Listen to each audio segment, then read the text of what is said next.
வாங்க கேட்டுட்டு இருந்தாங்கள, என்ன சமையல், சாப்பிட்டீங்களா, அதெல்லாம் கேட்டுட்டு இருந்தாங்கல்ல. அடுத்து பேசுவாங்க. சதீஷ் ஆமாம், இப்போவே கண்ணை கெட்டது, என்ன பண்ணலாம். இந்த குட்டி எங்கே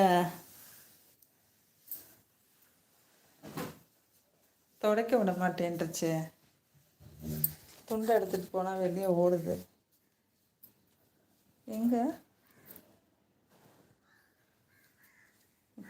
ஜாஸ்மின், ஜாஸ்மின் குட்டி எங்கே இருக்கு? எடி தாங்க குட்டிமா, ஈரமாக இருக்குல்ல, தொடப்பண்டா. இங்கே வா, ஓடியா.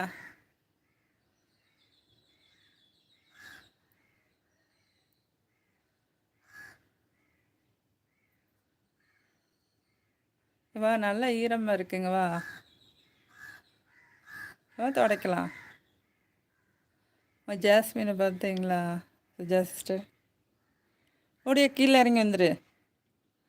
அது மீண்டும் மழை வெளுத்து வாங்குது அக்கா. அச்சுச்சோ, அதான் 2-3 நாளைக்கு ரெட் அலர்ட் கொடுத்துருக்காங்கல்ல,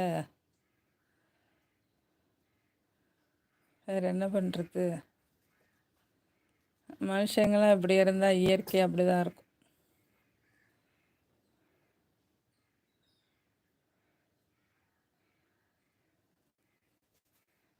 முன்ன உள்ளவங்கெல்லாம் காட்டில் தானே வாழ்ந்தாங்க. இந்த பக்கம் மழை பெஞ்சால் வேறு காட்டுக்கு போயிடுவாங்க போல். அந்த காட்டிலே மழை வந்துச்சுன்னா இன்னொரு காட்டுக்கு. அச்சுச்சோ, கோழி ரெண்டும் குளிர் தாங்க முடியாமல், கடவுளே,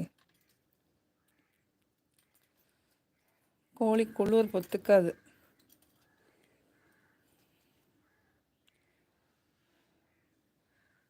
நனைஞ்சிருச்சோ.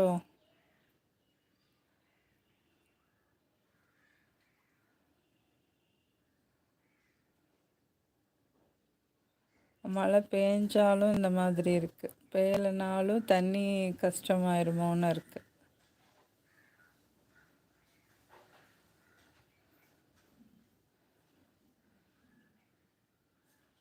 என்ன பண்ணுறது.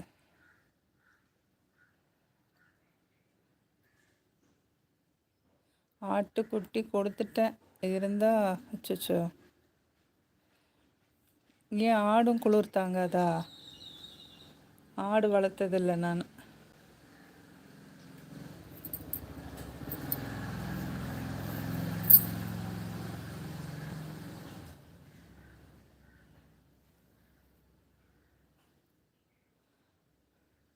இங்கே வாடா தொடப்போம்.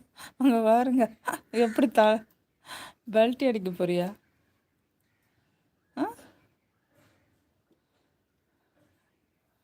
ஜாஸ்மின் அழகி, பட்டர்ஃப்ளை, ஹாப்பி ஹாப்பி. பிள்ளைக்கு ஈரமாக இருக்கே மேலே, துடைக்க விட மாட்டேங்குது. உள்ளே வாடா, துடைக்கலாம். வா வா, உள்ளே வா.